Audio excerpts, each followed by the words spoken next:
Coopération renforcée entre les pays membres de l'Union européenne et ceux de la Ligue arabe.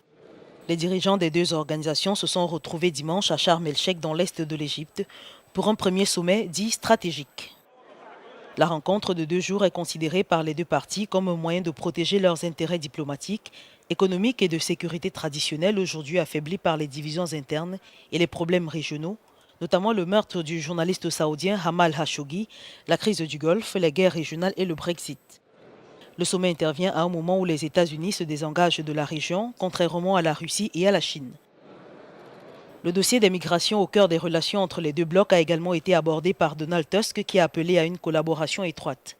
L'hôte du sommet, le président égyptien Abdel Fattah al-Sisi a souligné la nécessaire collaboration entre les deux rives de la Méditerranée en matière de lutte contre le terrorisme, un sujet dont il fait son cheval de bataille.